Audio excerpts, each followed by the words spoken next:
Hi friends, எல்லாருக்கும் வணக்கம். இன்றைக்கி நான் காலிஃப்ளவரை வச்சு சூப்பரான ஒரு பக்கோடா தாங்க செய்ய போகிறேன். ரொம்ப ஈஸியாக சுலபமாக நம்ம வீட்டிலையே செய்யலாங்க. வாங்க எப்படி செய்கிறதுன்னு காணொளிக்குள்ளே போய் பார்த்துடலாம். இந்த மாதிரி ஒரு பாத்திரத்தில் கொஞ்சமாக தண்ணி எடுத்துக்கோங்க. 1/4 ஸ்பூன் மஞ்சள் தூள், 1 ஸ்பூன் அளவுக்கு உப்பு சேர்த்து இந்த மாதிரி நல்லா கலந்து விட்டுக்கோங்க. இதில் நம்ம காலிஃப்ளவரை கீழே உள்ள தண்டெல்லாம் கட் பண்ணி இதில் சேர்த்து ஒரு 5 நிமிஷம் அப்படியே ஊற விட்டுருங்க. ஏன்னா இதில் பூச்சி ஏதாவது இருந்தது அப்படின்னா செத்து மிதந்துடும். அதனால தான் நம்ம இதை கொதிக்கிற தண்ணியிலையோ எதுலேயுமே போட வேண்டாம். இந்த மாதிரி செய்யும்போது ரொம்ப டேஸ்ட்டாக இருக்கும். நீங்களே செஞ்சு பாருங்கள். இப்போது இந்த தண்ணியெல்லாம் வடிகட்டிட்டு இதில் நம்ம கார்ன்ஃப்ளவர் சேர்த்துக்கலாம். நம்ம காலிஃப்ளவர் சின்னதாக இருந்ததுன்னா கொஞ்சமாக கார்ன்ஃப்ளவர் சேர்த்துக்கோங்க. பெரிய காலிஃப்ளவராக இருந்தது அப்படின்னா கூட கொஞ்சம் சேர்த்துக்கலாம். இப்போ இதில் தேவையான அளவு உப்பு, கரம் மசாலா, கொஞ்சமாக மஞ்சள் தூள், தேவையான அளவு வத்தல் தூள் சேர்த்துக்கோங்க.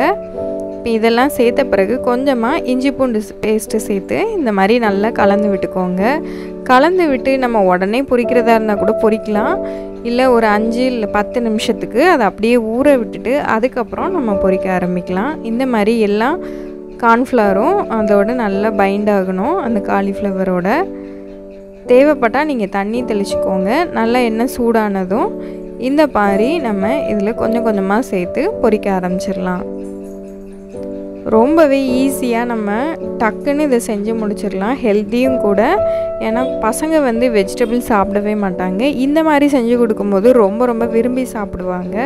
ஸோ நீங்களும் இந்த சம்மருக்கு இப்போ காலிஃப்ளவர் சீசனும் கூட நீங்கள் இதை செஞ்சு பார்த்துட்டு எப்படி இருக்குதுன்னு உங்களோட கருத்துக்களை என்னோடய கருத்துப்படியில் பதிவிடுங்க.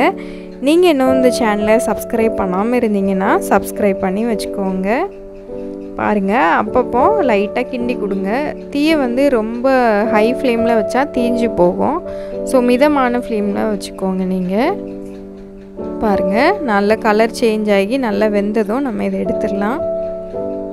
அவ்வளோதாங்க, சூப்பராக காலிஃப்ளவர் ரெடி ஆகிடுச்சு.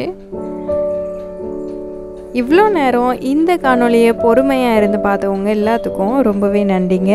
சீக்கிரமாகவே நான் இன்னொரு நிகழ்ச்சியில் உங்களை சந்திக்கிறேன். தேங்க்ஸ் ஃபார் வாட்சிங்.